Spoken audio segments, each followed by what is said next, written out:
はい、こんばんや。コミュ障ね答え隊長 VTuber と DJ の DJ ゆきです。はい、Happy Halloween for everyone. 日本の皆さん、Happy Halloween や。For everyone else, it's a normal Thursday.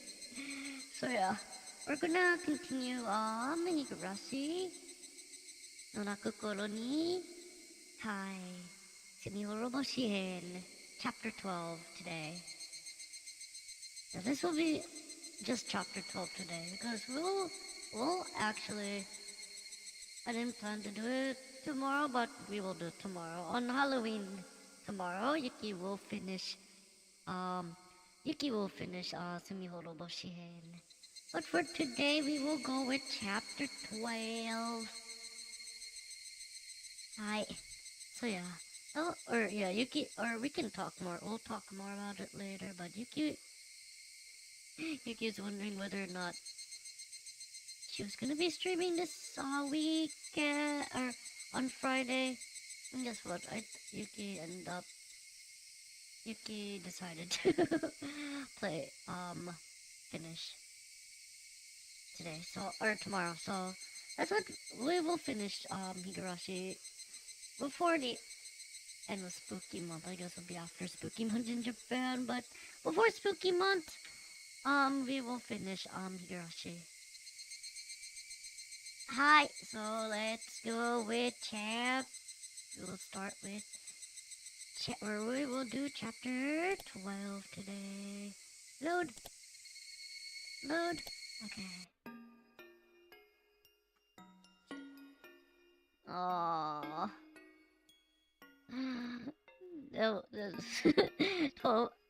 The previous two chapters was pretty basically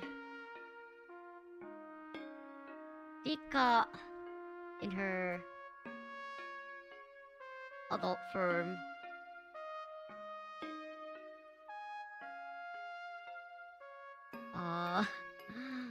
finds Rika first, or arigato nyan, how are you doing? So yeah, Rika-chan found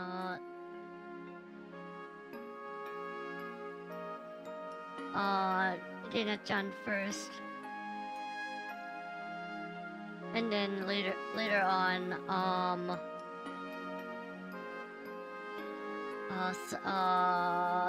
Keiichi, back still hurt, your back hurt, Yuki hopes ends back gets better soon. But yeah, chapter 12, chapter 11, Keiichi finds Rina-chan and tries to get Rina-chan to her senses, but it doesn't work out. And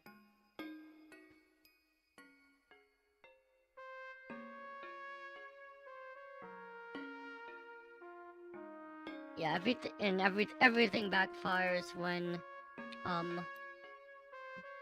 Rina-chan reveals that she learned about Keiichi's not so good past, not so savory past, when she not so savory past when she learned it from Oishi-san, where Keiichi, before moving to Hinamizawa, ended up like shooting with a BB gun, but still shooting a lot of innocent people for the fun of it. And then things get really backfire for Keiichi after that's revealed. So that's where we are right now. Ina-chan disappears. So that's where we are.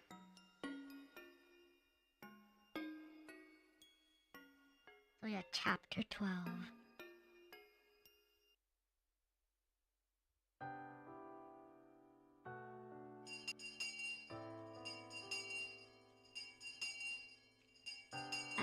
At lunchtime the next day, everyone in the class was talking about Lena's disappearance.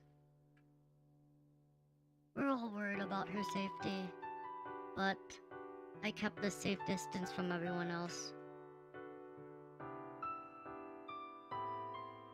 I do wonder where she went. Someone said that she was demon away. How could they say some things? I can't believe their nerve.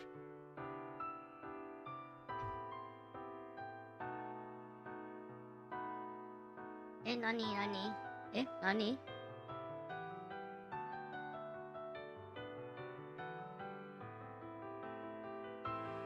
Nani? Nani? Keiichi, you look down today. Oh, arigato nya. Me. Sotoko and Rika-chan noticed something odd about my attitude.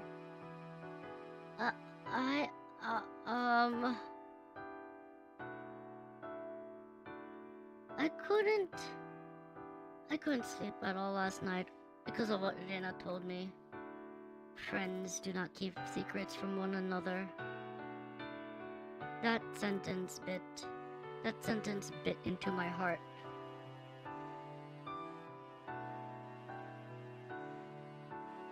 Yon. Sotoko and Rika-chan too. I have something I need to talk to you about. Is it about Rena? No, it's not. It's about me. I decided to tell them about it because they were my friends. But I didn't know what I was expecting to change by doing so. They might despise me. Was there any benefit in telling them? No, there wasn't.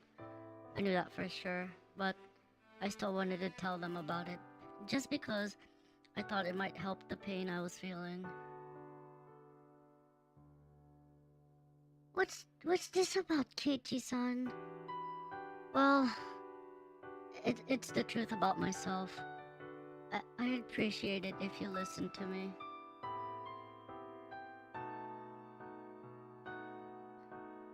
It's about what happened to me before I moved here. I was the kind of guy who wasn't good at anything but studying. I learned the tricks of the game called studying at my cram school. I enjoyed the sense of superiority I felt by getting good grades. I kept studying just because I wanted to look down on other students.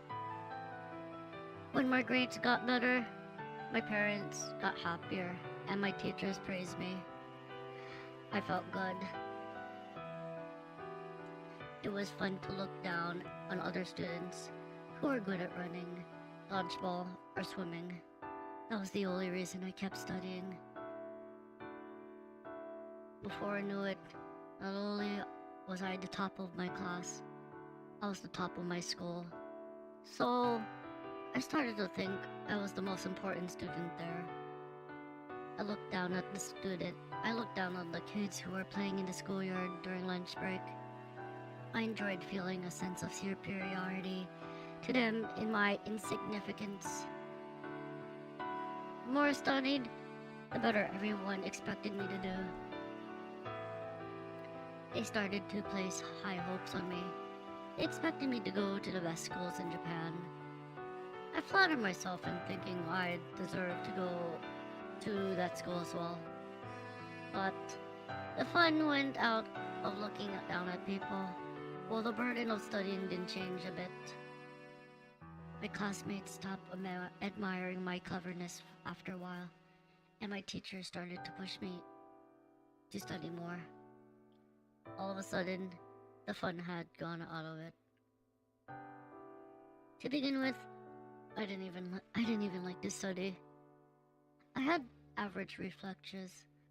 I was average in a fight. I was an average boy with nothing that really drew attention.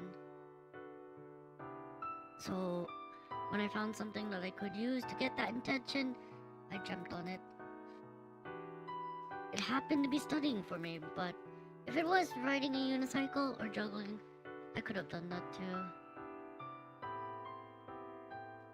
When I realized I didn't enjoy studying anymore, it got very boring.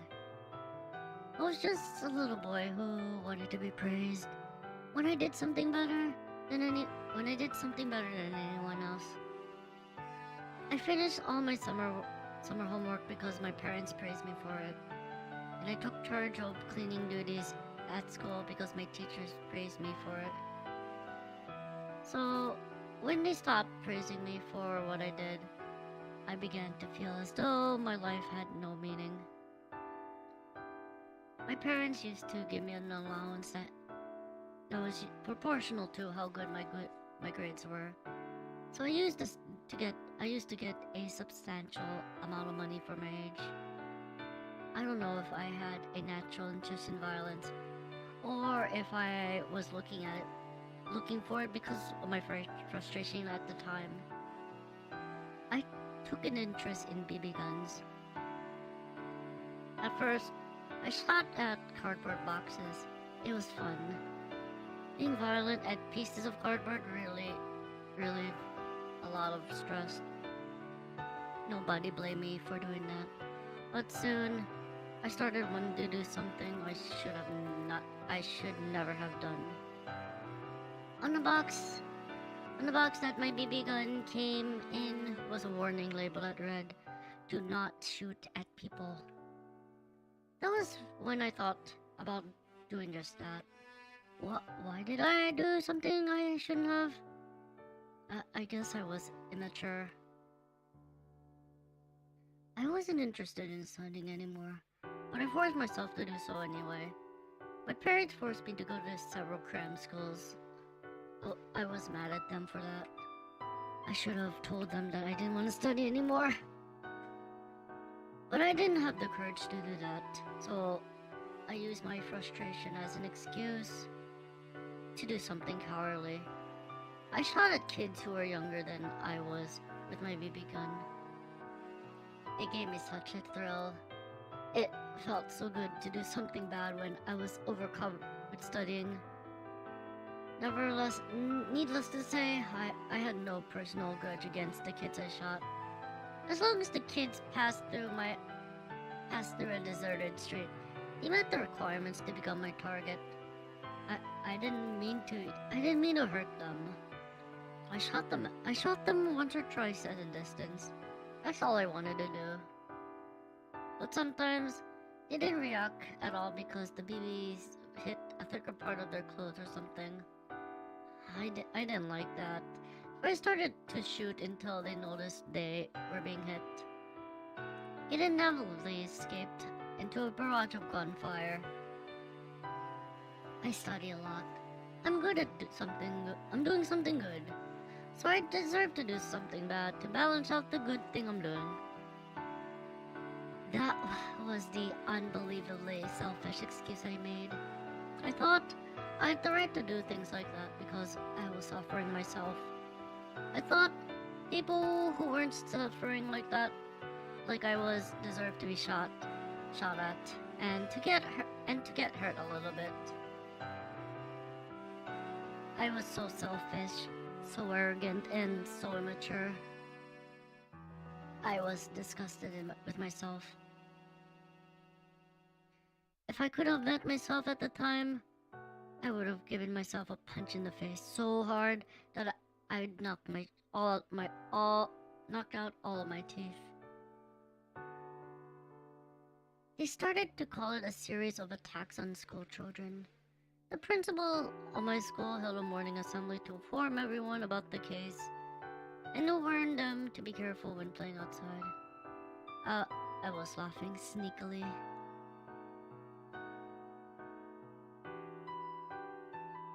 The PTA issued a letter of warning and advice to take the safest way to and from school.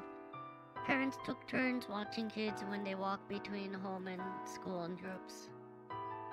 The more serious it got, the more it reminded me of the excitement I first felt when my grades started to go up. I was absorbed at that game I was playing. I didn't think I'd get caught someday. I didn't even think up to stop doing it either. One day, I found a little girl who was walking down a narrow street, all alone. She was a very small girl. I don't know if she was running away to get to her friend's house, or if she was running an errand. I didn't care which. It was careless for her to go out alone. The school warned her not to, so it was her fault. Just like always, I made a selfish excuse and attacked her. Some of the shots hit her back. She noticed she was attacked by somebody. She turned around. It was a natural reaction. At that time, I didn't hesitate to rain hell upon her. So when she turned around, I was still shooting at her. Usually when I shot at a kid, she cried in pain and ran away. But this girl was different. She thrashed around in excruciating pain, holding one of her eyes. When I saw her doing that, I realized what had happened right away. The BB had hit her in the eye. Until that moment, I didn't think about what would happen when a pellet that could easily go through a cardboard box hit an eyeball. Anyway, the girl howled in pain, and for the first time, I realized I'd done something horrible. She saw me, so I couldn't take her to a hospital. I couldn't do anything about it, so I left her there while she was still screaming in pain. I wonder if she was okay, and I worried that she had lost her eye. I kept thinking about her, and I didn't even feel like eating that day. I went to the bookshelf in our living room, snuck a medical book to my room, and studied the structure of the human eye.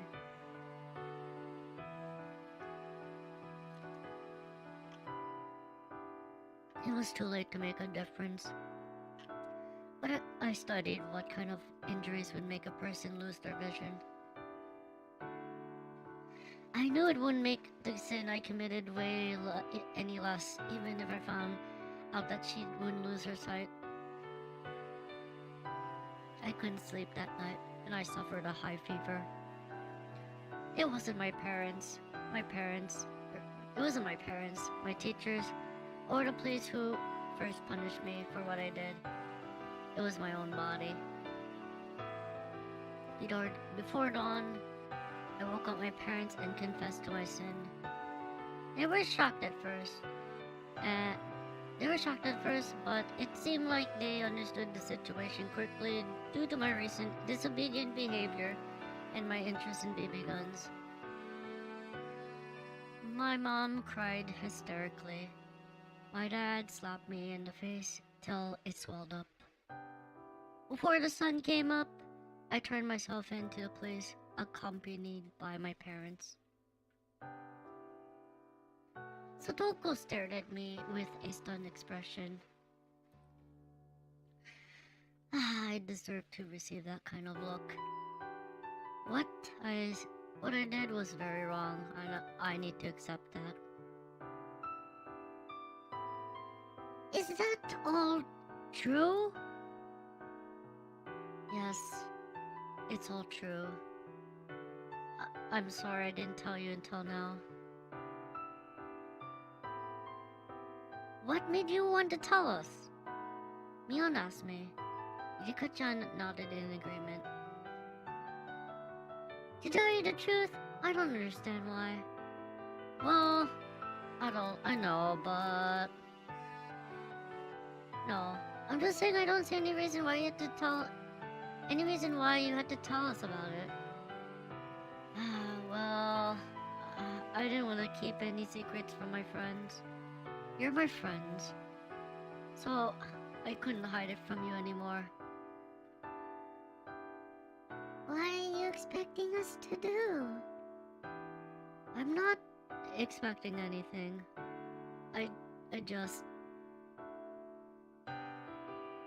If you're asking for forgiveness, I can't give it to you. You have to ask the kids you attacked if you want that. It won't help any to tell us about it. I agree with Rika. I think you're really brave to tell us, but I don't understand what you want to do from here on out. I don't want to do anything. I just thought it's not right to keep secrets from my friends. My friends look annoyed by my sudden confession of my past. I took it as a bitter medicine. I got what I deserved. Chi-chan, I have a question. Why can't friends keep secrets from each other? What? I mean, that's what you're saying, but I really don't agree. I don't agree either. Mion and Rika-chan obviously disagreed with my statement. Satoko nodded, following suit. I don't think it's wrong to refuse to tell people things you read or not. We all have those kinds of things we don't want to tell anyone else about, like tragedies, mistakes, and other things you don't want to remember. If I had to tell someone everything to be true friends with them, I wouldn't want to have them as my friends as well, at all. But... Keiichi, there is a difference between things you don't need to confess and things you have to do. You have to confess. You have to confess what you did to receive forgiveness. But once you're forgiven, you don't need to keep confessing. Quite. You turned yourself into the police and they scolded you good, did they not? You atoned for your sin and you're forgiven. What more do you have to do? You turn yourself in and you accepted result. You did what you had to do. It's very important that you keep reminding yourself of your sin, so you won't make that same mistake again.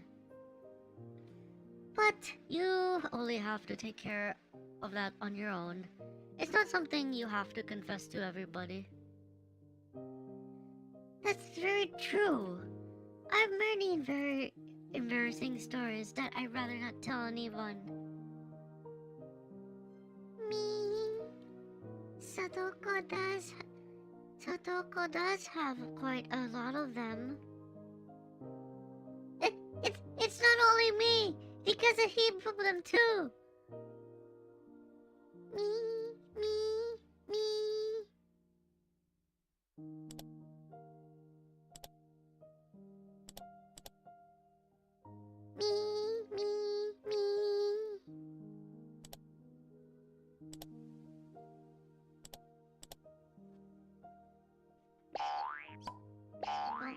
Wow.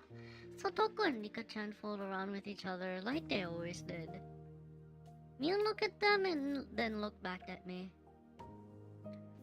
Satoko just said everything very important. Did you get it?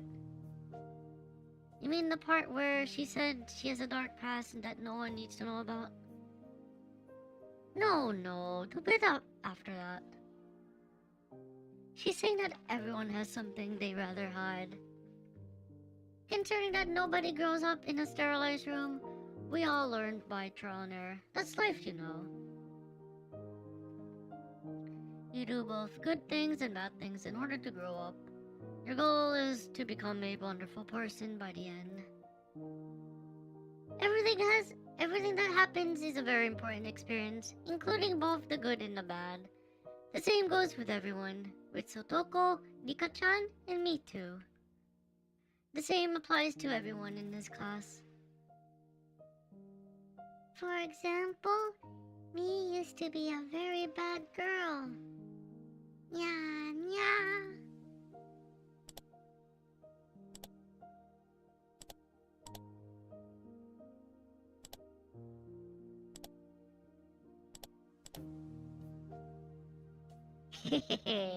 Well, I'm not proud of it or anything, but shooting people with a BB gun is nothing compared to what I did. I used to throw bricks at people. I can't even count how many times I ended up in the cell at the police station. During the damn conflict, I was a regular there. I'm not kidding, it's all true. But it happened in the past, and she doesn't have to tell you about it, even though she's your friend. And she told us about it. Even though she's my friend, I made a lot of embarrassing mistakes and committed some crimes too. But I don't need to tell you about them, because telling you wouldn't help in any way. If you feel better by telling us about your past, we'll listen. But there's no rule that says you have to tell us about your past because you're friends. I don't want to dig up a past that you don't want to talk about. That's what true friends are all about, I think. I agree with you, but we're happy that if you feel better by telling us about your past, we can forget about it if you want us to. We'll never change the way you see. We'll never change the way we see you because of this. What you did in the city has nothing to do with what you are right now. You're a precious friend to us. I actually don't want to know about your past, to be honest with you. I agree with Rika. The same goes the other way around. Even if you did something great in the city, if you were a nasty person here, I won't care what great things you did back then. In other words, Kei-chan, the sin you committed in the city is something you should keep secret in your heart. You don't need to dig it back up just to tell us. I mean, if you can if you want. And if anyone changed the way they saw you because of that, I look down at them. No matter what happened in the past, as long as you're a great person at present, you shouldn't be embarrassed of yourself. Am I wrong? What's the purpose of living if we can never earn redemption? Satoko used to be a big baby who couldn't do anything by herself. She regretted it deeply, and now she's a strong, independent girl. That's why I admire Satoko today. I don't care how weak she used to be. Rika. What about you, Kei-chan? Are you going to change the way you see me because no, I used to be a very bad girl who was a regular at the police station? You won't, will you? I am who I am. Our friendship won't change. And we'll keep playing and laughing like we always do, right? That's what being friends is all about. What's going on? Mion's trying to cheer me up with an encouraging smile on her face, but her expression became distorted all of a sudden. Big teardrops fell from my eyes.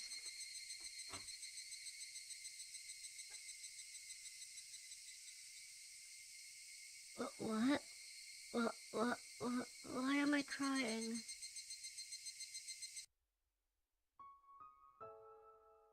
Let me just say this.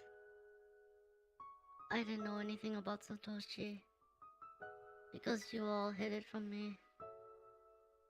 We didn't mean to hide it. You didn't tell me about the incidents that happen every year, right? It's because we didn't want to, you didn't want to scare me. Just because you wanted to leave, just because of that, you left me out. No, we didn't mean to. Mion didn't know what to say. She had tears in her eyes. She thought she did me a big favor. She didn't know why it turned out like this. She didn't want to make me scared of the village since I moved here. What more reason did she need? I asked you before, Mion, if there's a crime at the dam construction site. You told me there was none, but there was a dismemberment lynch murder. You lied. I'm sorry. I didn't mean to lie to you. I thought we were friends I thought friends didn't hide things from each other, right? So what? So that makes us not friends. Aha! What are friends? What are friends? What are friends to me? They were my true friends. They really cared about me. They were so nice to me and helped me feel at home in this village. I couldn't have been happier. Everything is great, wasn't it? Kate-chan, please don't. Mion seemed like she didn't know what to say. Her eyes seemed moist. It was hard to believe she was really acting like this. It wasn't like Mion at all. I could feel her pain. She was in pain because she didn't know what I was blaming her for. She looked so sad, but I didn't notice her pain. I thought I was her friend. I didn't understand her feelings. I didn't trust her. I just used the word friends, but I didn't do anything like what friends were supposed to do. That's right. I was such a fool. Mion was Mion. She was my best friend. Why did I doubt her? Why? Kate-chan looks down these days. He just moved here from the city. I guess the fatigue must be setting in. He probably caught a cold as a result. I see, then. He needs to eat something nutritious. My grandma's making ohagi today. I'm gonna ask her to give me some so we can bring them to Kate-chan. Oi, Mion! Wash your hands first. Oh, Rena-chan. Would you like to try making one too? Wow, that looks like fun! Yes, I'd love to try. Here we go. Hehehe. I have a great idea. What is it, Mi-chan? What's that little bottle? What is it? It's not fun only to have sweet ohagi, you know? Hehehe. Let's put hot sauce in one of them. It'll wake him up for sure. That's right. That's what happened. They brought ohagi for me to help me get better. They only tried to cheer me up. Why did I get so scared of them? Just because Mion knew I had lunch at Angel Mart, I grew terrified of her. Hey, you don't look so good. Maybe you should lie down. That's right, maybe we should leave. They just wanted to cheer me up with a joke, but because I look so serious. See you! Please get better soon. I hope we can hang out in the club together tomorrow. That was the normal way of saying goodbye. I don't want you to be absent from school tomorrow, okay? First of all, have I ever visited any of my classmates who were absent with a cold? No, I haven't. I've never done such a nice thing to anybody because it was too much of a bother. But they did that for me. I understand visiting a friend in the hospital, but I just caught a cold. But they came to visit me with Ohagi, so I thought I could get better soon. I should have been thankful to them and said, I'll get better soon. I'll make sure I can come back to school tomorrow. So, I'll see you then. That's what I was supposed to say. But what did I do instead? I locked the door. I closed the door and locked it as if rejecting them. What was I so afraid of? What was I so afraid of? Why didn't I say any words of appreciation to my friends who cared about me? I was just so scared of the Ohage they brought for me. What was I thinking? It was impossible that there was a needle in one of them. There wasn't actually a needle at all. It was all in my head. Because I read some manga about someone putting needles or razor blades in people's food. It scared me so much that I believe it could happen to me. I believe that it could also happen to me for some reason. And I thought there was a needle in my Ohagi.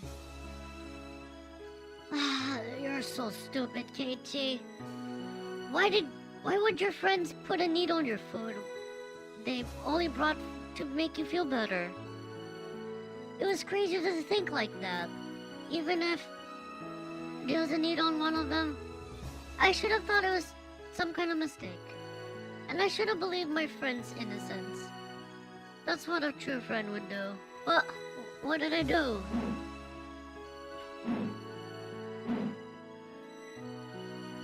I threw the ohagi that they spent so much effort making on the floor. Why? Why did I do that?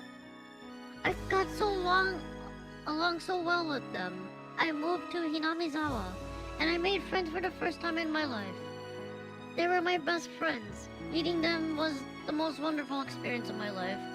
I probably never have another one like that in the rest of my days.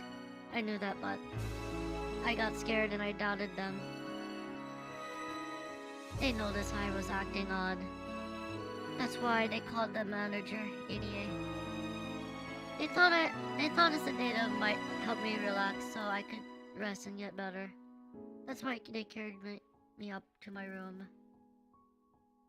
Mion just wanted to make it fun. She's the kind of person who expresses her goodwill by making a joke out of it. I know that better than anybody. She knew I would roll up my shirt to check my heartbeat with a stethoscope. So she was just trying to draw graffiti in my shirt, just like she did to Tomitake-san as a punishment for the game he lost. Yes, that's why Mion took a felt marker out of her pocket. A felt marker. She brought a marker from home because she thought she just wanted to do something funny. She tried to cheer me up by making me take a punishment for fun rather than nursing me. Because that's just what Mion is like. She just went to the trouble of bringing a felt marker to my house just because she wanted to cheer me up. Hina held me down tightly, and Mion came closer to me to write something on my shirt. Mion whispered the words that she was gonna write on my shirt. I heard them. I heard them clearly. I heard what she was gonna write on my shirt. I hope you get real soon, Mion. I heard them, but why? I should have known that she wasn't gonna do anything to hurt me. Then why? Why? Why did the marker look like a syringe to me? Why did I think that Mion was gonna kill me? It was impossible. It was impossible. Why? Why? Why? Why did I misunderstand that Mion was gonna kill me? Ah!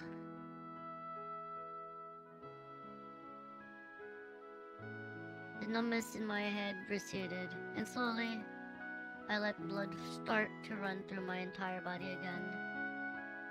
How long was I squatting down there? For a few minutes? Or a lot longer than that? As I looked at the clock, the hands weren't moving at all, as if they stopped while I had my eyes closed. Really? The atmosphere in the room wasn't filled with insanity like it was earlier. But it was just quiet and gray. Rena wasn't holding me down. Mion wasn't about to give me an injection. Was all of that just some kind of illusion? There was no sense of presence other than myself in that room. It was an extraordinary experience, the kind I'd never had before. I was there with Rina and Mion. I doubted my sanity for a moment, but at the same time, I felt some kind of relief too. The scary incident was just an illusion after all. Neither Rena nor Mion would have done such a terrible thing to me.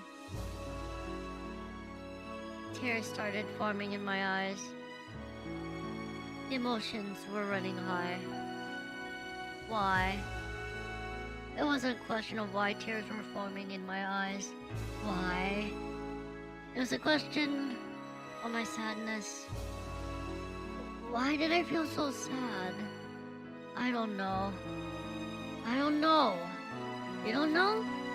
What do you mean you don't know? You do know. I was so stupid. What the hell was I doing? I was so pathetic and helpless. Milam just tried to cheer me up. That was all. I liked her so much. She was my best friend. She was older than me, but she hung out with me like we were at the same age. She was the first one who came to talk to me in class. She was so nice to me, but Mion was lying down in an unnatural position near the window. She was covered in dusky red blood from her head to her chest. The red fluid splattered on the wall. Was Mion's. What had I done? What I had done? I would never forgive myself. I truly did think of you as all of my friends. Why? Why did all of this happen? There was nothing fun in my life at my old school. When I talked to anybody, it was only ever after my chances of passing the entrance exam of the schools we wanted to go to. My life was shaded in gray. Friends to me were rivals and enemies to vie with for a school recommendation and test scores. My friends here taught me how unnatural that was. This whole month was a blast. We raised the roof over lunch, our school activities, and the festival. A warm liquid flowed out of my eyes. To my surprise, it was my tears. I didn't have any obligation to cry for them, but I couldn't stop it. Even though they attempted to kill me, even though they almost killed me, I couldn't forget the memories we made during the past month. Or were those fun days fake? Wasn't it an act that they kept playing perfectly to set me up until today? Was it only me who believed that they were my friends? It couldn't be. Rin and Mion. They were my friends for real. Those happy days couldn't have been just a performance. Rin and Mion must have been forced by somebody to kill me. Or that an extraordinary existence called Oyashiro-sama possessed them and took over their consciousness. No matter what it was, both Mion and Mion were my best friends. I was stupid. I was such a fool. Such a fool!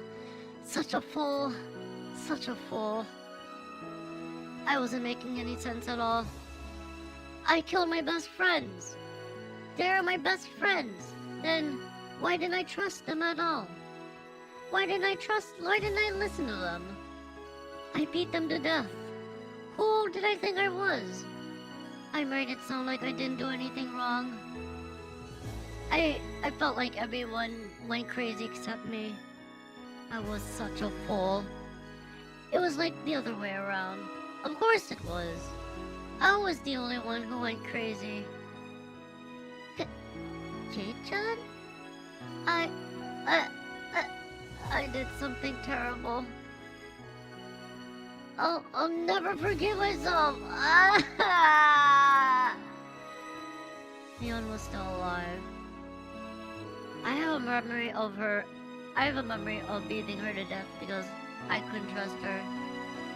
But that's a memory from a non-existent, different world.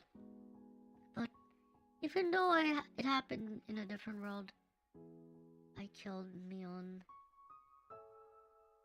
I didn't realize how deep that sin was. I even thought until now that Mion was at fault for being killed. What's wrong with Keiichi-san?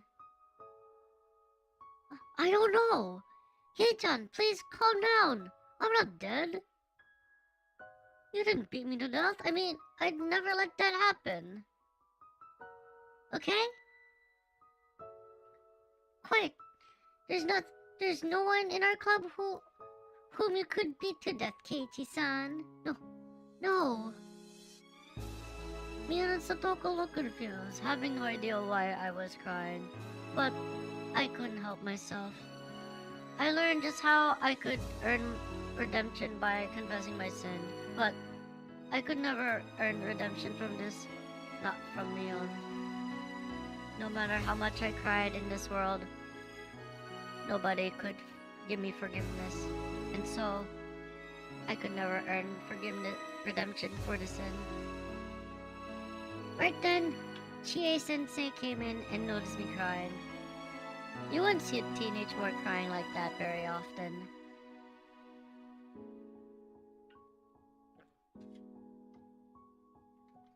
Chie-sensei asked me what was going on, but at that moment, I couldn't hear anything.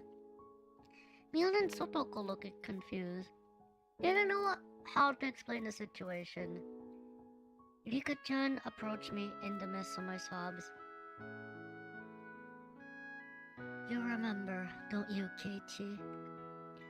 You remember how you killed Rin and me? Yes, I killed them. I killed them, but I didn't accept my sin. I just pretended I was the victim. I cursed and blamed my friends until the moment I died. There was blood everywhere, and in the end, I just died alone, without any regrets. I clawed my itchy throat in a phone booth. I didn't notice my sin, and I died alone. Keiichi, did you notice your sin just now? Yes, I did. It took me so long, but I just noticed it. I remember what I did, not here, but in a different world that looks just like this one. I killed my friends because I couldn't trust them. They were just trying to help me, but I didn't listen to them. I don't know why I didn't. Ah! I didn't care if people were staring. I just kept crying. I wanted to transmute my sin to tears in order to squeeze them out of me. But the tears were coming out of my eyes weren't my sin.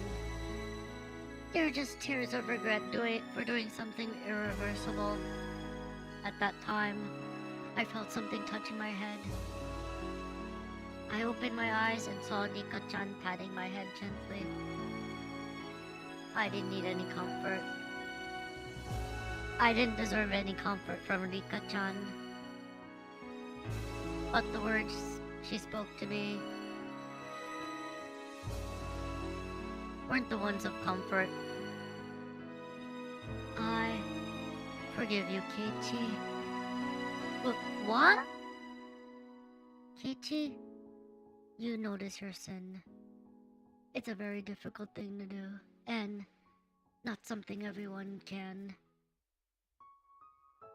Not everyone can understand how great you are, and hence, they can't forgive you. But I can. Because I know how great you are. Rika-chan. This is a miracle. You notice the sin you committed in another world. It's impossible to do, but you did it. That's the most unbelievable and precious of miracles that could exist in this world. I didn't understand what Rika-chan was saying, but I felt like she was the only one who understood that impossible memory I had. So, you should be able to understand what Ryuguren is going through right now. Yes, I understand. She's going through exactly the same thing I went through. She wants to trust her friends more than anything, but she can't. She's the one losing her mind, but she doesn't understand that, and she thinks that the world is going crazy instead. I don't know how to save her. I have no idea, because I failed. I didn't understand until I died. No, I didn't understand even after I died. So, how could I make Rina realize what I didn't? Even after that, I can't save her. I can't save her. I know, because I was just like her. There's nothing I can do. Calm down, Keiichi. I did fail, but that didn't mean Rina would too. There was no excuse to save her because I thought she'd failed. After all, what did Rina do back then? I was totally going mad, but she risked her life to save me. In my room, in that world, I'd beaten her many times with a metal bat. But she was smiling. She knew I was scared, and that was why she was smiling for me. I beat her so many times. Her arms were broken, and her forehead was cut open. I remembered. Rina didn't block her head, even at the very last moment. She opened her arms towards me, like she was looking for a hug. But I still doubted her, and raised the metal bat up high. Rina told me then that it was okay. Please trust me.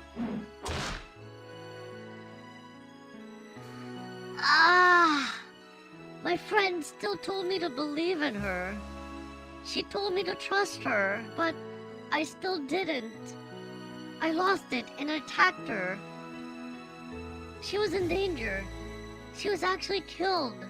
But she didn't even block her head. Instead, she used her arms to reach out for me. Rina continued to say those words until the moment she died.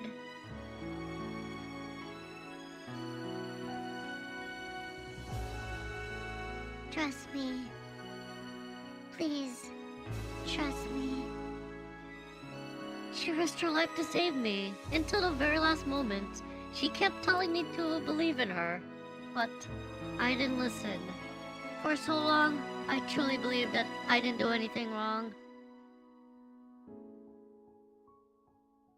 I feel better. I feel a little better now that you've forgiven me, Rika-chan. But I still have to atone for my sin. I'm gonna do that in the same way Rina did for me. I'm gonna save her.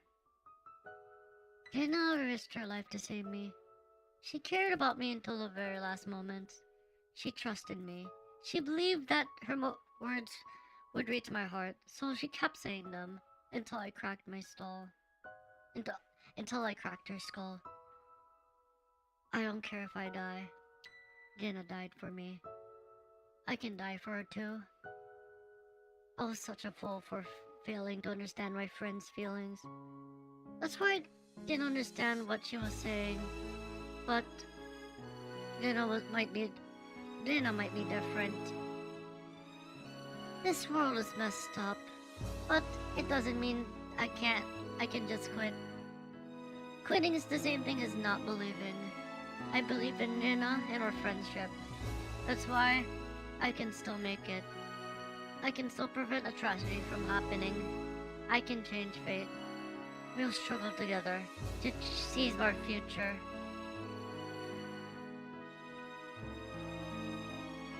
Nika-chan nodded with a serious look in her face, and she put her hand in the pocket of her skirt. Keiichi, I won't give up either. I'm not gonna lose hope in this world. I was tired from meeting with countless failures. I gave up on this world as it started to go wrong. That's why I kind of gave up on dinner last night, but I was wrong. I realized that the will to fight is such a beautiful and divine thing, and it can work miracles that can even alter the path of faith. So, I'll fight with you. I'll fight again. I'll keep fighting until I reach the future. I have no idea what you two are talking about. It's normal that you don't remember. Keiichi's a special exception. Huh? I suppose I'm too brilliant to understand what's going on. Nika-chan touched Satoko's forehead to hers. But please remember one day, when you're desperately driven into a corner of misfortune, please remember that he risked his life to save you.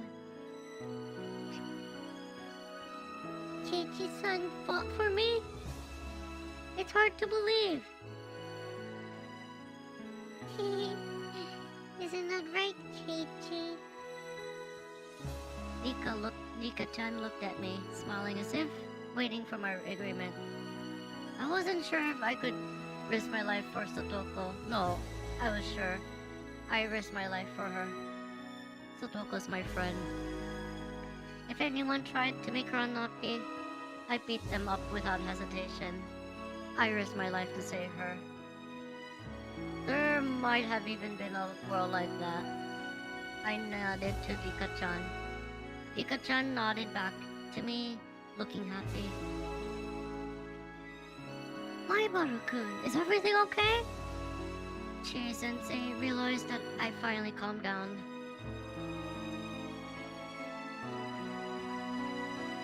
And she asked me that. Yes, everything is fine now. I'm sorry for making you if I worried you. Anyway, Mion. What is it? I walked towards her. Mion stepped back, not knowing what was going on. She bumped into the blackboard. What is it, Kei-chan? You look so serious. I held Mion tightly.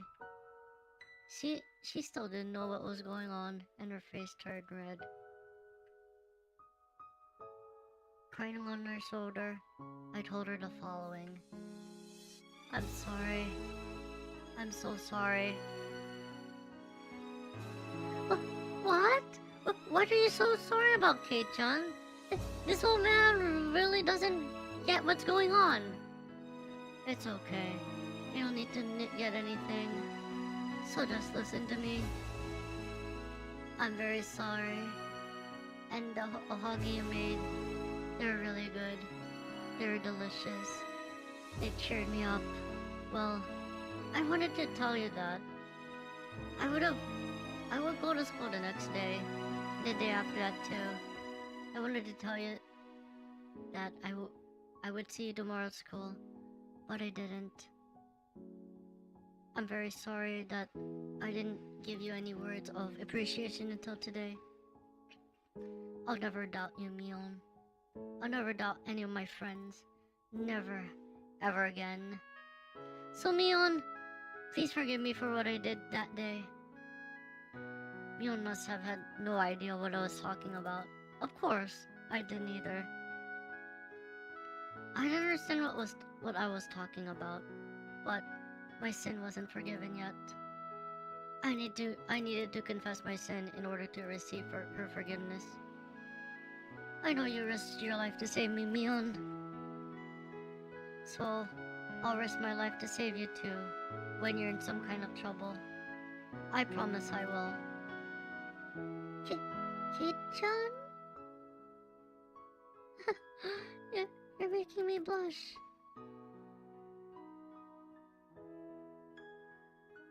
Mion's face was bright red. She didn't know what was going on. Shuzotoko was blushing too, with a confused look on her face. But Rika-chan and I understood everything. We weren't going to accept a tragedy. We weren't going to give up just because this world was going out of order. We were going to fight against fate to the very last moment. Mion fought for me. Rena fought for me. That's why I'm going to fight for Rena. Just like she did for me. I was going to risk my life to save her.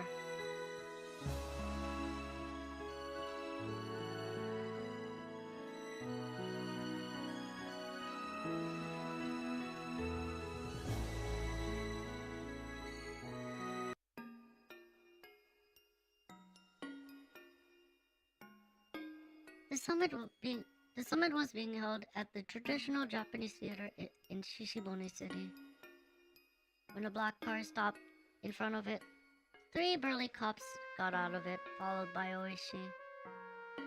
They were welcomed by Sonozaki court members in equally black suits. It's something you didn't see every day. Thank you for having us. We apologize for being late. I'll take you to the room. Please follow me.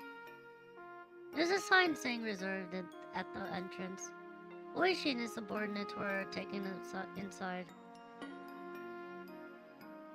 They walked through the restaurant's pretentious landscape garden, and they came to a gorgeous Japanese-style entrance.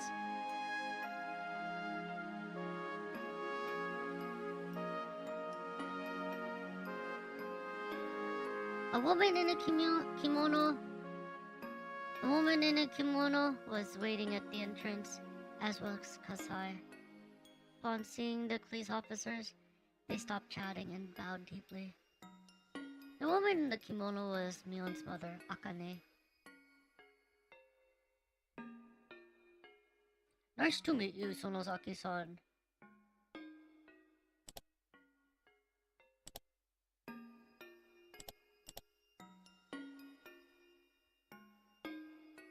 Oh, Sacho-san. Hi.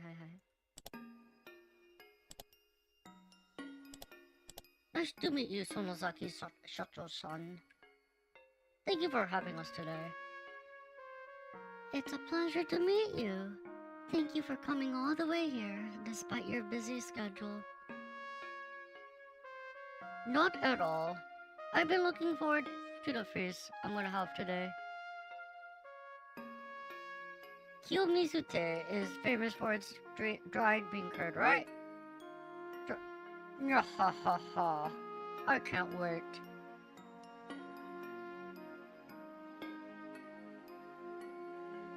Long time no see, Kasai-san. It's been forever since we last met in person. Yes, it's been a while. Well, we seem to be at war, but I'm hoping we can settle this like adults. Although, we're ready for an all-out war whenever you are. No, we have no desire to fight. No, ha ha. Neither do we. Everyone knows how messy things get when you get involved. But I like to avoid that as much as possible, since I'm not that young anymore. Obviously, this was a meeting between people who hated each other. The tension of the words indicated that it wasn't likely to be a friendly meeting. I'll take you to the room. Please follow me. I feel bad that our host is taking us to the table. Well, I know we sent the invitation under my name, but actually, today's host is the Sonozaki main family. I'm sorry for the confusion. Oh, sir. Can I go back and get my bulletproof jacket? No, ha ha ha. On the other side of the door, there are several tables, and Mion was sitting in one of them. Since Mion was still young, her school uniform functions as her formal dress. Still, it looks strange with both the police and the corps members in black suits. Hello, you must be the successor to the head of the Sonozaki family. Thank you for having us today. Thank you very much for coming. Please take a seat. Mion politely welcomed the police, undaunted even though they were older than her parents. Mion gave Kasai a look and he tapped on the door. The waitress, who had been waiting behind the door, started bringing out drinks. Oishi-san, what's going on here? I'm not sure. Well, let's enjoy the meal first. Your dried bean curd is very famous, you know. They started drinking, but the tension continued for a while. Mion made the waitress and the other members of the Sonozaki court leave the room, and soon Oishi and his subordinates, Mion, Akane, and Kasai were left in the room.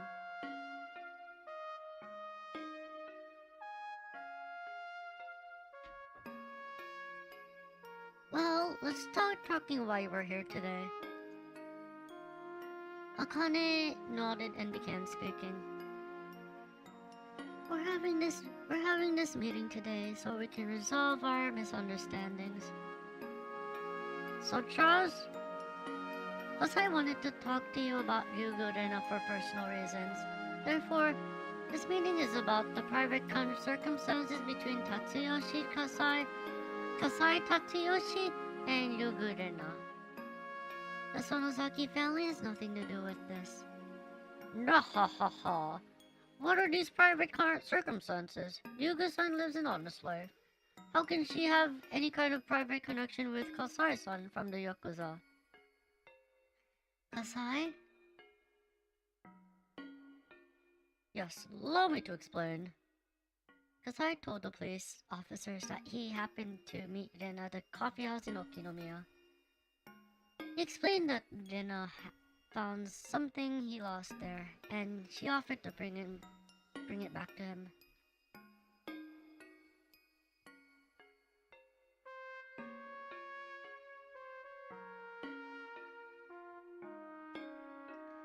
That doesn't sound right.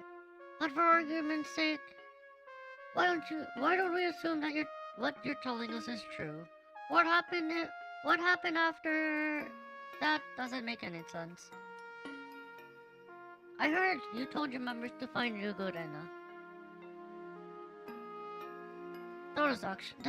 That's actually my fault. Rena's father was worried about her because she didn't come back home after dark. So I sent my men to ask if anyone had seen her downtown. But I made a small mistake. Wait a second. You made us come all the way back here? You made us come all the way here, and now you're telling us to believe that this bullshit? Could you be making fun of us?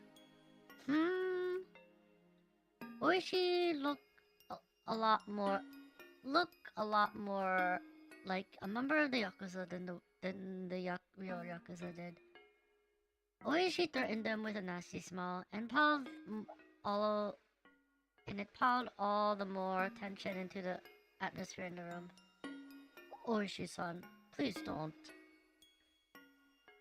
Kumagai tried to make him stand down. Officers with hot tempers pair with others who are good at calming them down, just like how Yakuza do. Oishi backed off with a grin. Kumagai took over continuing from here. So, what are you trying to say? Do you not want us to intervene because this is a civil matter between Yugurena and Kasai Tatsuyoshi? That's not gonna happen. We're gonna give her protection. Mion opened her mouth for the first time in a while.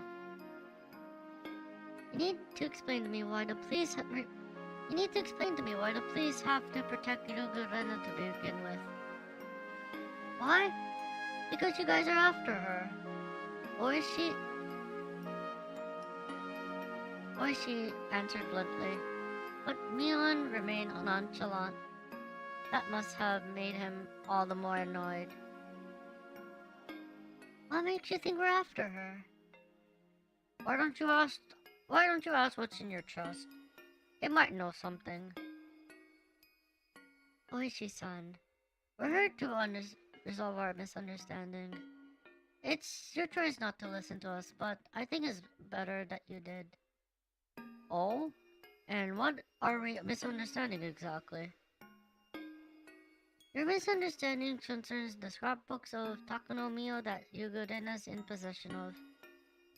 The officer's expressions grew stern all at once. All of a sudden, she got in straight to the point. You want to protect Yugurena because she has the scrapbooks, isn't that right? Oishi and his subordinates glared back without saying a word. It's obvious that her guess was right. Kasai Akane gave him a look and he left the room. However, he shortly returned, carrying a black suitcase. Every one of the officers assumed that there was a tremendous amount of money in the suitcase, and that the Sonozaki family was trying to buy them off. Kasai opened the suitcase and showed the contents to the police. Are these? These are Takunomiya's scrapbooks. I'm afraid we don't have the ones she gave to Yugurena. This is going to be our main course for today. Do you mind if I take a look? No, feel free. We can talk after you read them. I'll make my people leave if you like. Oh no, you don't have to do that. The cops produced latex gloves from their pockets, put them on, and took one of the scrapbooks out of the suitcase. There were more than 10 of them in there. We found them in Takunomiya's house in Okinomiya after she passed away. Oishi and the others desperately turned the pages of the well-thumbed scrapbooks. Are you sure these are real? Without a doubt. Oishi-san, if Yugurena has the other scrapbooks, that means maybe the other one she has the same kind of stuff in them. Oishi looked stunned by the contents of the scrapbooks. He started turning the pages faster, then closed the scrapbook roughly. Do all of these have the same kind of contents as this one? Yes, they do. Feel free to take the time to look at them until you're fully satisfied. The other officers also rapidly turned through the pages. They weren't reading them, just flipping through. They took one scrapbook from the suitcase after another, flipped through the pages roughly. Oishi-san, this is absurd. These are just crappy occult novels. This one says that the netherworld collided with this world, and that dead souls flowed across the gap. How are we going to use this as proof? Well, yours say something about the netherworld? Mine is about creatures from the bottom of the ocean. This one is about classified weapons of the Nazis. This one's about the legacy of the Mu continent. This one is about Ozzy, the mysterious creature in the Onigafuchi swamp. We can surmise that Yuuki most likely has the scrapbook about the parasite theory we all heard of. The police were dumbfounded. They couldn't believe what they were saying. The other officers were shooting glances at Oishi. They hadn't said anything to him, but they never really believed in the story of the parasite, let alone the bioterrorism. But Oishi had believed it and told them he had proof. None of the scrapbooks in the front of them said anything about parasites, but it was easy to assume that the contents of one scrapbook were no different from the nature from another. In other words, all of them were just crappy occult novels. Well, Oishi appeared unable to accept the fact that was facing him, but now that he was actually looking at it, it was too difficult to ignore. Takunomiya was an occult geek who had laughable ideas about the legend of Onigafuchi, but had not took them seriously, and so had Oishi. The other officers could no longer stop themselves from laughing at the ridiculous scrapbooks.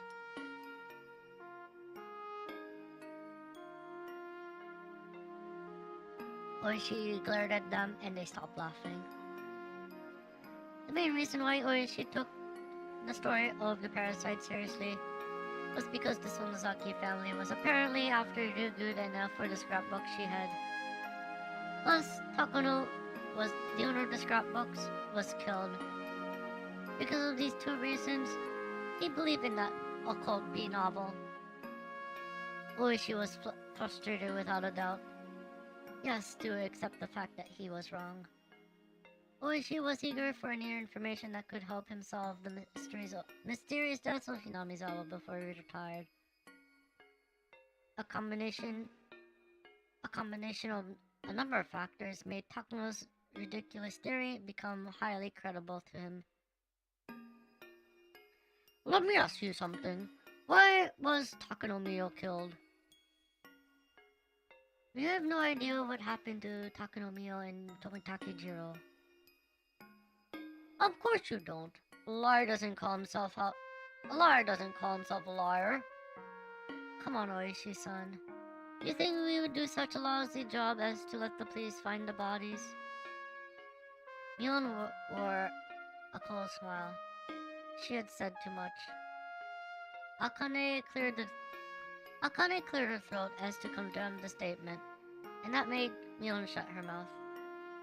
Oishi glared at the young successor, but he knew she was right. Then why are you after Ryugutana? We're not. I admit, it's our fault we made it look like we were after her. We're not. We apologize.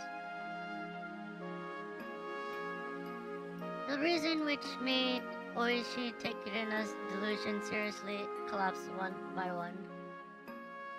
Mion and Akane looked at each other. They must have decided to let Akane speak. She did so firmly. We'd like to ask you a favor. We don't want to be involved with the police because of nonsense like this. We heard that Sankai from the police headquarters started work with the police safety division. They're gonna do some simultaneous raids on our family, using this case as their excuse, aren't they? That had been at Oishi's request.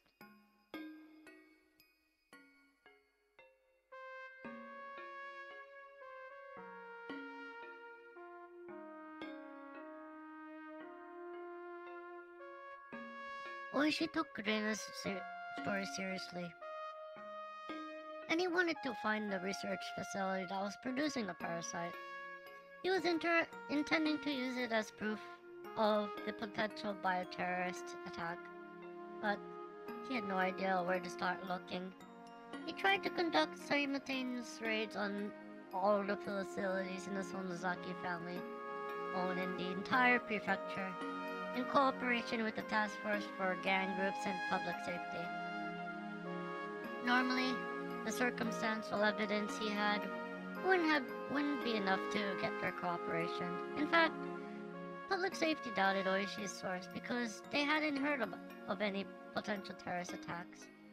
But they trusted their information network. But Oishi took advantage of his long career and his old friends, and he managed to get them to cooperate. Oishi's face broke out in a nervous sweat. Needless to say, he realized he was completely wrong. We caused you some trouble during the dam conflict, but the era is reaching its end, and things have changed. We're a Yakuza group that sides with the weak and crushes the strong, but we're also trying to achieve peace and stability in line with these changing times. If we get raided now, we're gonna lose face. Who cares about your face? I know I'll find something with those raids. We're going to go through with them. If you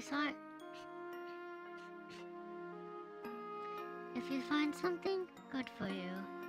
But if you don't, it'll be a big liability issue that you won't escape lightly, Oishi-san. Alright, it sounds like you really want an all-out war. Huh? If that's what you want, please carry out your job with your own satisfaction. We'll take on the challenge anytime. What? Sonozaki Akane didn't betray Oishi's expectations. Although her right to become the successor was taken away, Akane had been through a lot more than Mion. Oishi couldn't back down now. But he knew it was a fight he probably couldn't win. Kumagai butted in and tried to calm him down. If we put a stop in the raids, what could we get in return? Mion answered this time. We could give you these scrapbooks as proof of our friendship. I'm sure you can use this to cancel the raid attempts. These scrapbooks provided how ridiculous Takano Mio's theory was. Takano was dead anyway. Oishi could show these people these scrapbooks and say he was fooled. He could still pretend the whole raid thing never happened. He might have to take responsibility for it, but if he didn't back down now, there's no doubt he'd face a hopeless mess. If he was gonna back off, it was now or never. The administrative staff at the station weren't exactly fond of him. If he made such a huge mistake right before his retirement, people who had been looking for a chance for revenge could his pension with glee. His tension was decided by multiplying his base salary by a certain number. If they cut his base salary, there's no way he could avoid a big reduction. Oishi-san, he decided to back off. It was hard for him to admit mistakes at his age. He grimaced with anger. Kuma-chan, can you take over from here? I think I had too much to drink. I'm gonna get some fresh air on the porch. Excuse me. Oishi stood up quickly and left the room, making a lot of noise as he walked. Kasai closed the door Oishi left open. The room was filled with silence again. At that point, Kumagai opened his mouth. We understand your point. Our intention isn't to cause trouble to all the organizations you own. So I want to confirm that the place and the Sonozaki family will help each other to maintain peace of the city. Therefore, we're gonna put off doing the simultaneous rage. Thank you very much. I'm sure our later audio owners appreciate your concern as well. As you promised, we'll take the scrapbooks. And there are 2 more conditions. Go ahead. First, you have to find the other missing scrapbooks. First, you need to find the other missing scrapbooks. You must bring them to us immediately. Second, if you find Higurashi, you must return her to us immediately as well. I'm afraid the second one is unacceptable. Higurashi is in a state of delusion. We'll make sure of her safety, and we'll find the best medical facility we can take her to. She has the right to receive treatment. We can't accept that either. We have the right to question her about the murder of Takano as a material witness, not as a suspect.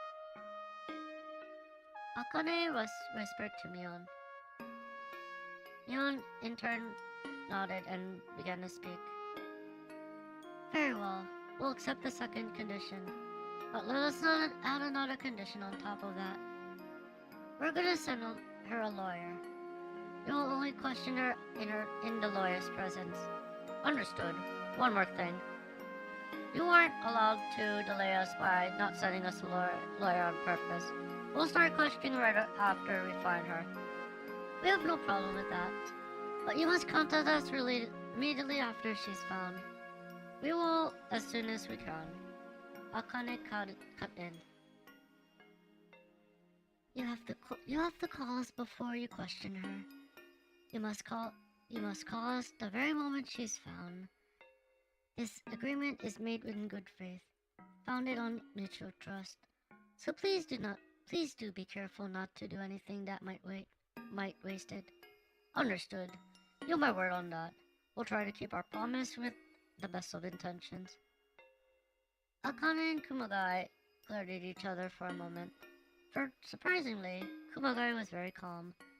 He was always in the shadow of Oishi, who was loud and noisy, but he had as much guts as his superior did. Oishi was good at taking care of matters in a rough and threatening way, but Kumagai was good at negotiations like this. The meeting ended, and the police stood up from their seats. The tension in the room had finally ceased. Kasai put the scrapbooks back in the suitcase and handed it to Kumagai. Kumagai looked at Kasai, nodded lightly, and took what was offered him. This is a very expensive case made in Italy. Please take it as a souvenir from us. No, we're only supposed to take the scrapbooks. We'll return it to your office later. Thank you for your time. Please give my regards to the family head Odio's son. The officers left after bowing to Mion. After making sure that the police had left the hallway, Mion sighed heavily and finally let go of her tension. She spread her feet on the floor, flapping the rim of her skirt. Oh man, my shoulders hurt. Why didn't you take care of this, Mom? Don't be silly. Your rank is higher than mine. Rank is everything, not age. Hey, Kasai, have a waitress bring me a beer. Oh, and if you can let the grunts in and give him... You can let the grunts in and give them something cold to drink too. You want me to bring you only beer? You want me to bring only beer? Oh, she can't drink. Bring some orange juice for her. Don't treat me like I'm a little kid. I guess my birth doesn't matter to you, huh? You'll always be a big baby to me. Anyway, your father pulled many strings for you this time. You should thank him. And you too, Kasai. You have to play it smarter when meeting with the common man. I'm a little embarrassed. By the way, I'm impressed with Rena-chan for making a fool out of Oishi. You have many friends with good potential. I'd like to meet her. We can go to see a play together something. Kasai, whenever you see her next time, let her know I said that. And don't tell her any more creepy stories, alright? Well, of course, I'm well aware of that. With that, they successfully dispelled the magical power of Takano's scrapbooks. The whole mess shouldn't grow any larger. The only remaining problem was Rena. Where could she be hiding?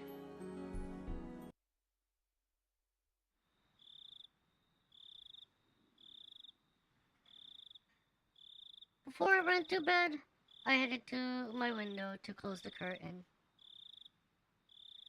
I saw the shadow of a person near the porch. Who could it be so late? Well, I didn't have to guess who it was. There was only one person I knew who might come to see me so late. I opened the window and looked more carefully this time. I was right. It was Rena. She was just standing still under the light. I wonder how long she'd been there for. It didn't look like she was going to ring the doorbell. She was just standing there. She seemed to be asking herself whether to ring the doorbell or not. For how long has she been hesitating in front of my door? It looked like even standing was giving her a hard time. She looked very tired. I ran down the stairs, put my sandals on, and rushed out of the house. Rena looked surprised to see me, even though I came out after making a lot of noise.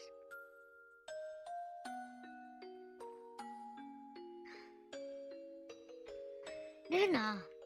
Is that you? Rena!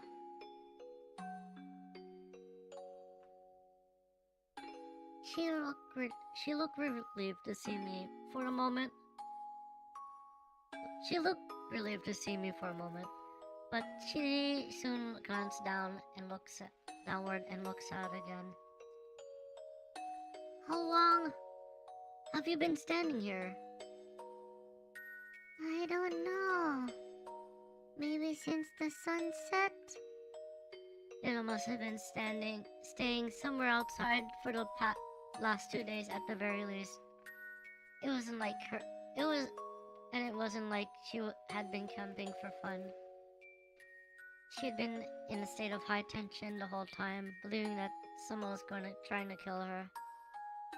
Rena looked utterly exhausted. She seemed to have taken care of the deep scratch she made on her neck the other day with some large band-aids. The band-aids had cute pictures, but that only made the wound on her back look more painful.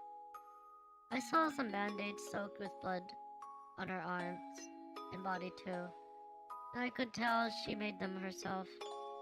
She had more scars than she did last night. Anyway, let's go inside. You haven't eaten anything for the past 2 days, have you? When I tried to take her in the house, she refused with a big expression on her face. It wasn't that she didn't want to go into the house. It was more like she had to refuse because she thought she didn't deserve it.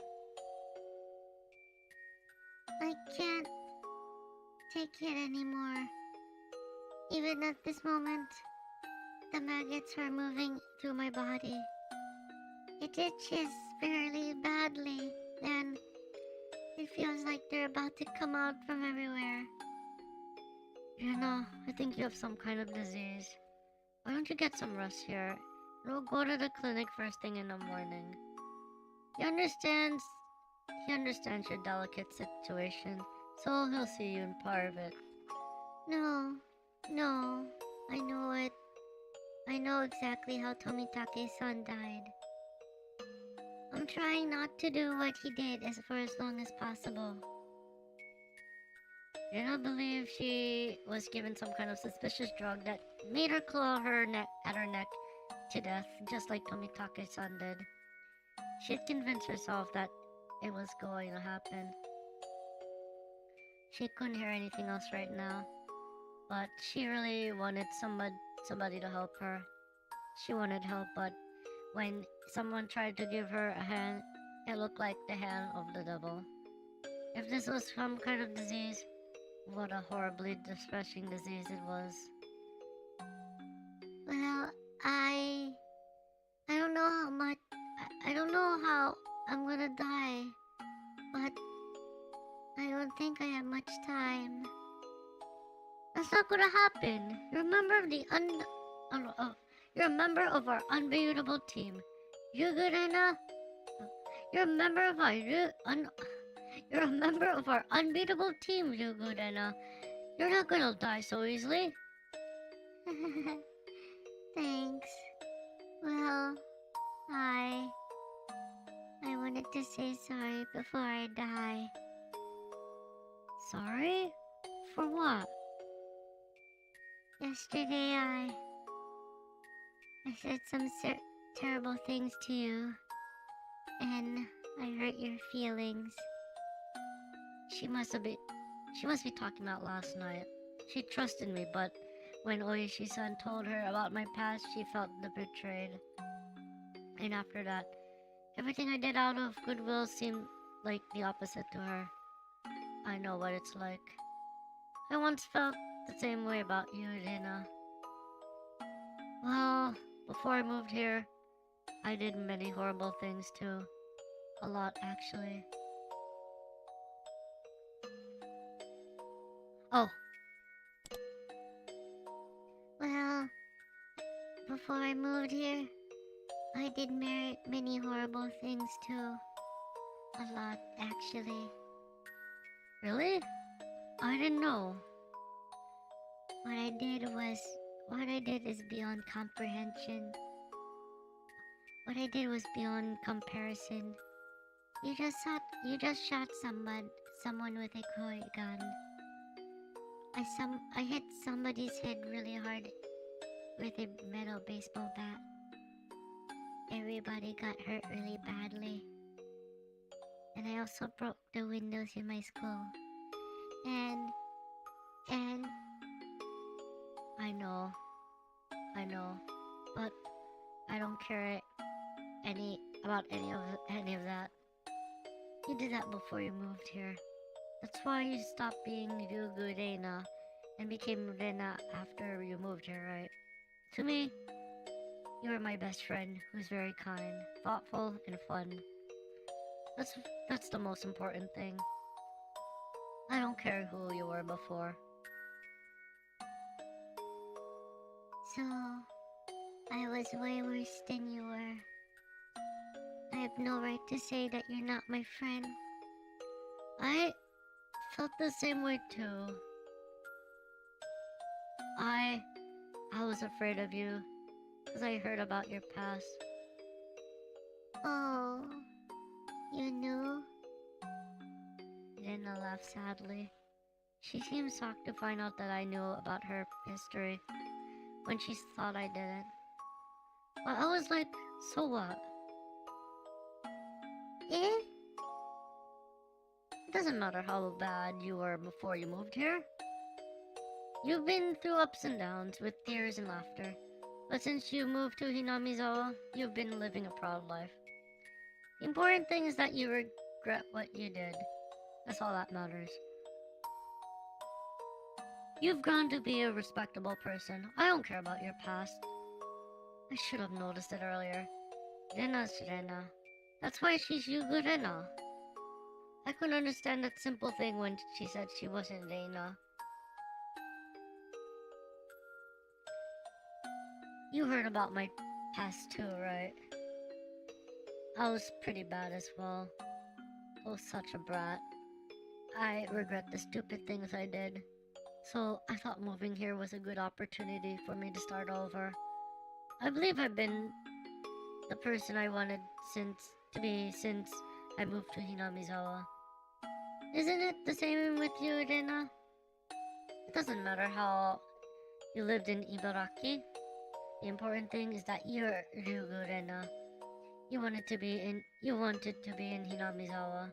So I don't care whoever Ryugu Rena was. Yeah, you're right.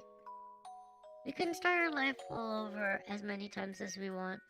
We might make a lot of mistakes and hurt ourselves, but that lets us become the people we want to be. You fall once or twice in your life, but that's life. We can't let that beat us down. We have to keep growing. So I was such an asshole for getting scared because scared of you because of your past. It doesn't matter how much times you fall. When you go through a lot of pain, you can be kinder to others. So I don't need to know about your past. And even if I knew, it shouldn't have changed the way I treated you. But we are fools. We couldn't understand that until we went through things like this ourselves. Mion knew that from the beginning. We were such fools. We hurt each other and we made each other cry.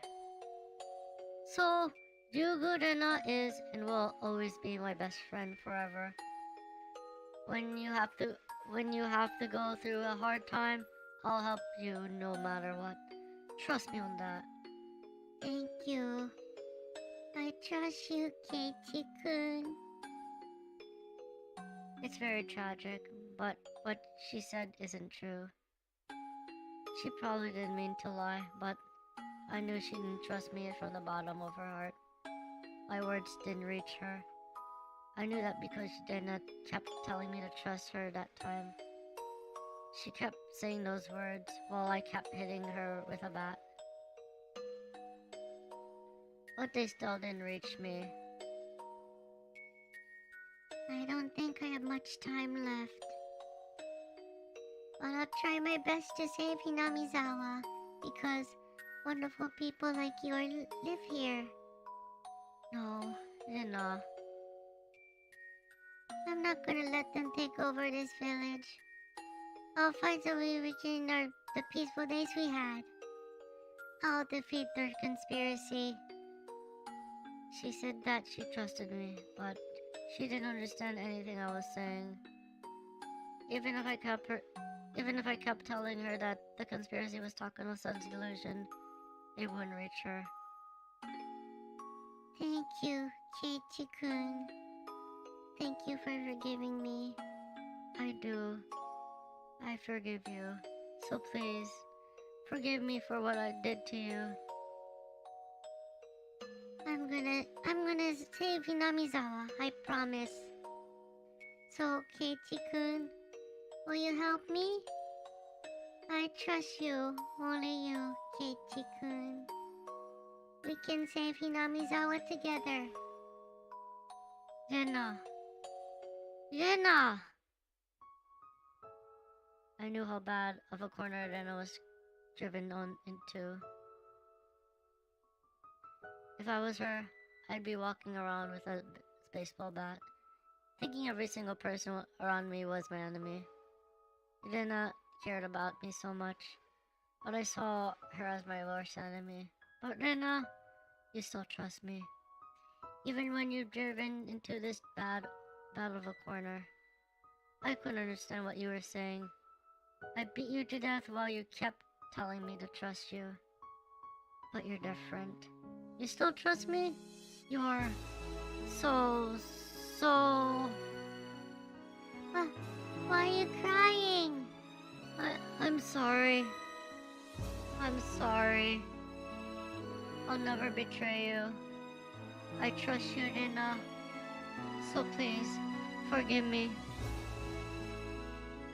I don't know what you're talking about.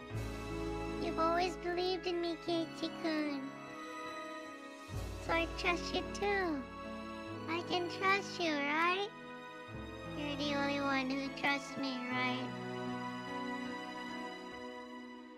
Tears fell down from my eyes. I sobbed and nodded again and again to answer her.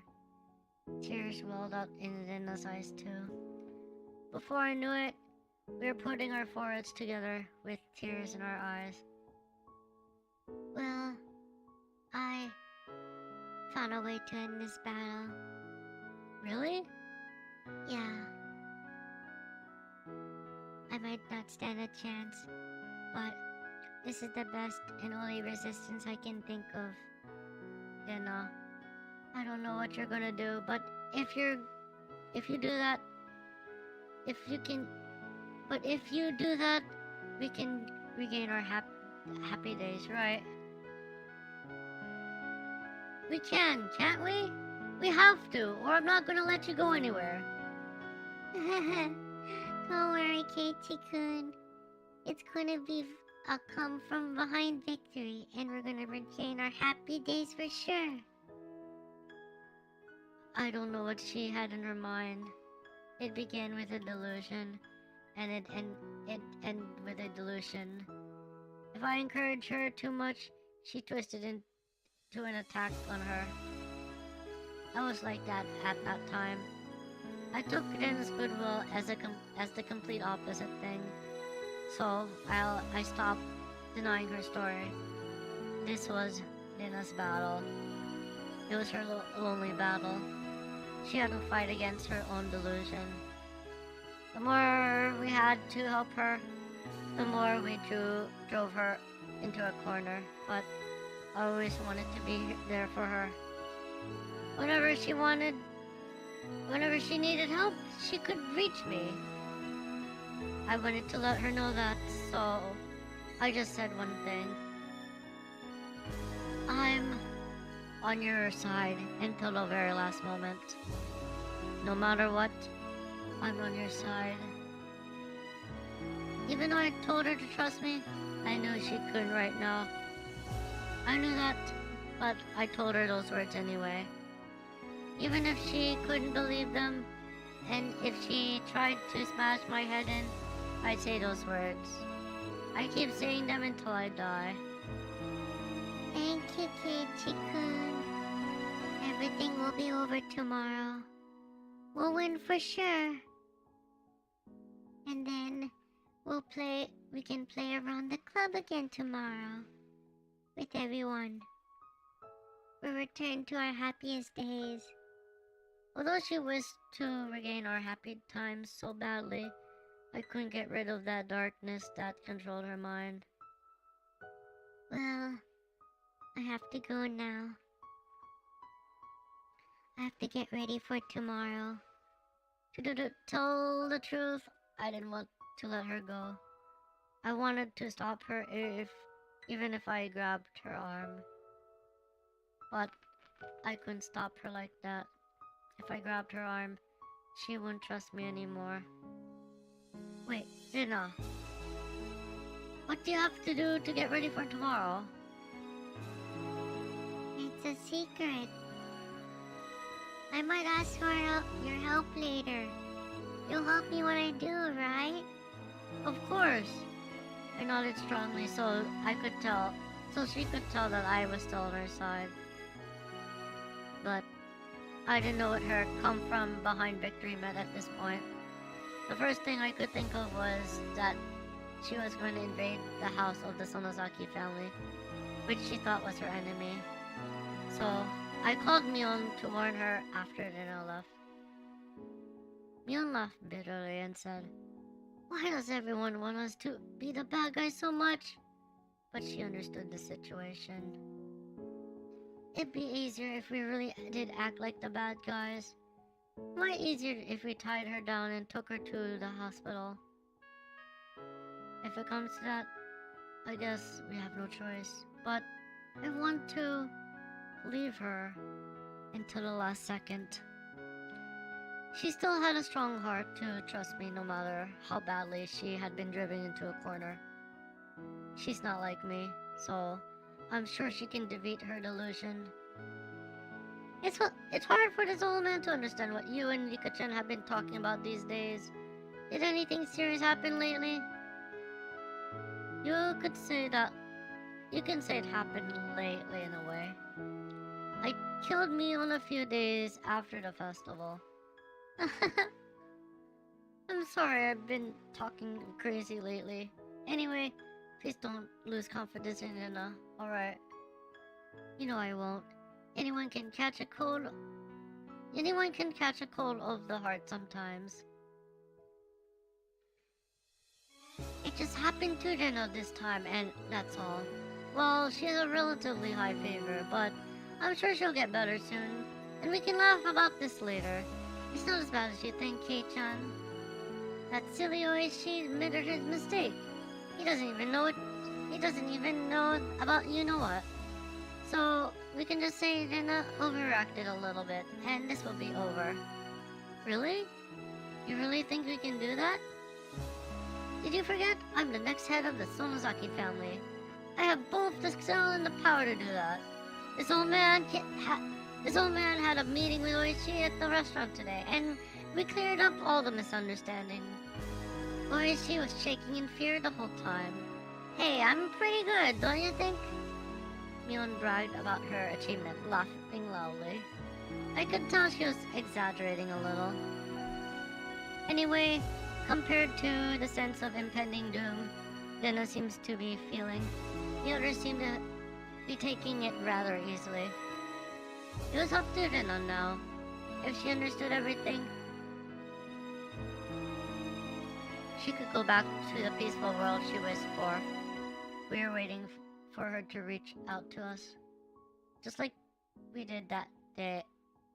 Just like we did by the abandoned car at that garbage dump that day. And I couldn't win. But I know you can. Because you're the one who told me to have faith until the end. So I know you can win. That didn't mean that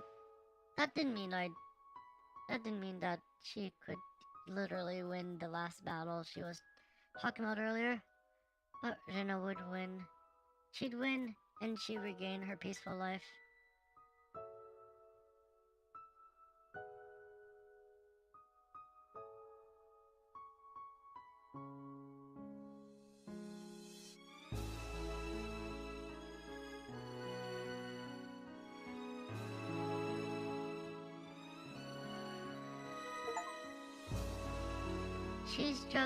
She's just sick right now.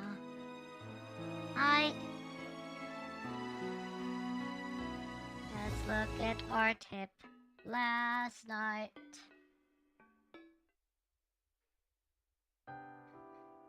Tomorrow is the day. Oh, you mean the day we die? It's gonna end up the same way this time, just like last time. I don't know about that. Okay. Tomorrow is the day. Oh, you mean the day we die? It's gonna end up the same way this time, just like last time. I don't know about that. It's been very similar to the last one, but there's been some things that were different too. Chi-Chi, remember what... okay. Chi-Chi, remember what happened? That's impossible. There's no way he could remember. I mean, there's no way he could know. The more you say that, it's absolutely impossible, the more it makes me feel like this is a real miracle. There's nothing we can do. It's gonna end up the same way again. I'm not sure about that. Yes, it will. Everything will be over when the Higurashi cry. Was it gonna end anyway? The more often you throw a die, the closer the total will get to the average. when you throw a die 100 times, even if a miracle happens and you get a 6 twice or 3 times in a row, the total average will end up, the total will average out at the end. That's the fact of statistics. But when you throw a die 100 times, the total number ranges from 100 to 600. The more you throw, the greater the likelihood the number will converge on the average. But the truth is, the more you throw, the more possible outcomes you create. There are 500 different futures you can create by throwing a die 100 times. There are 5,000 futures you can create by throwing a die 1,000 times. There might be one future among them that enables you to actually finish this never-ending game of dice.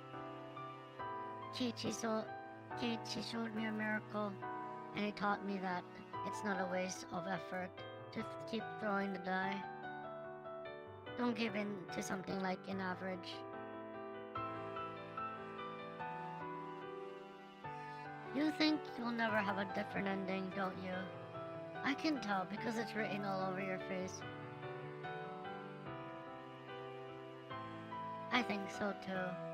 I think we're gonna have the same ending as last time again. The same ending this time again. But I'm not going to give up hope until I throw the die for the last time. Keiichi taught me that. Something is going to be different this time. I'll try to believe in that. Ika, you're a very strong person. Yeah, I know. That's because I'm young, a lot younger than you.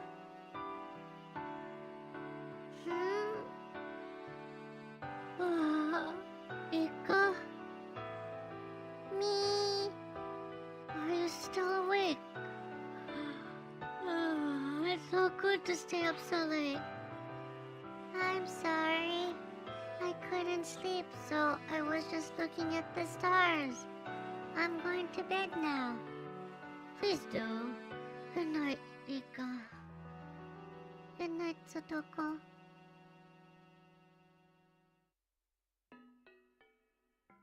Hi.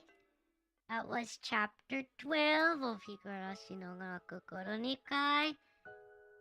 Tsumihoroboshi Hen. Hi. Wee! Yatta! So yeah. Thank you for coming to Yuki's Higurashi stream. Arigato nya. If you haven't yet, be sure to follow Yuki's socials. Yuki no SNS will follow nya. Let's see. So tomorrow, Halloween in virtual tomorrow will be the last Higurashi stream. Higurashi no Naku Koro ni Tsumihoroboshi stream. Yuki will finish Tsumihoroboshi tomorrow. So please come watch Yuki after trick-or-treating. Arigato nya.はい、明日にバーチャルアメリカでハロウィンです。明日に日暮らしの泣く頃に会罪滅ぼし編を完了するにゃ。この配信は10時半日本時間。The stream will be at 9 p.m. Eastern, 6 p.m. Pacific. はい、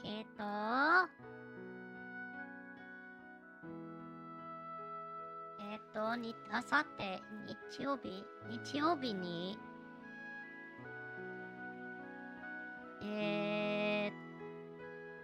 サイレントヒール F を配信するにゃ。この配信は9時半、この配信は同じの10時半日本時間。はい。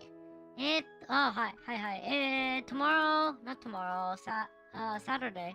Saturday, Yuuki will be doing Higurashi, or not Higurashi, we're gonna be finishing Higurashi tomorrow. Silent Hill F. We'll continue Silent Hill F tomorrow, or on Saturday, at 9 p.m. Eastern, 6 p.m. Pacific. Hi, yeah, that was a good idea to do one chapter today. That took like 2 hours. That took like 2 hours. Lol.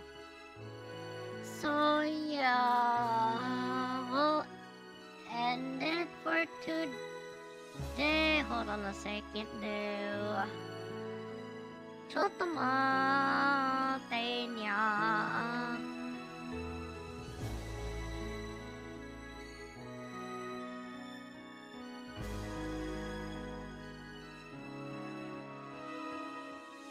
Okay. Yeah. We'll end it for today. So Yuki hopes y'all have a great evening, and Yuki hopes y'all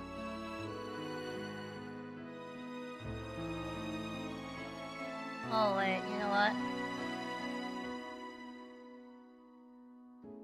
You know what? Let's rate Lystria right now. Playing Bayonetta Origins. So yeah, we'll end it for today. If you have Yuki's emotes.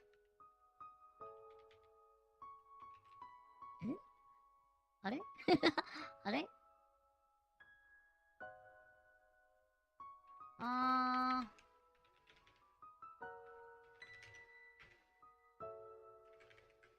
If you have Yuki's emotes, please use this nya right here. If you don't have Yuki's emotes, please use this nya right here. Hi! So anyways, thank you so much for coming to Yuki's Higurashi no Naku Koro ni Kai. Tsumihoroboshi hen stream arigato nya.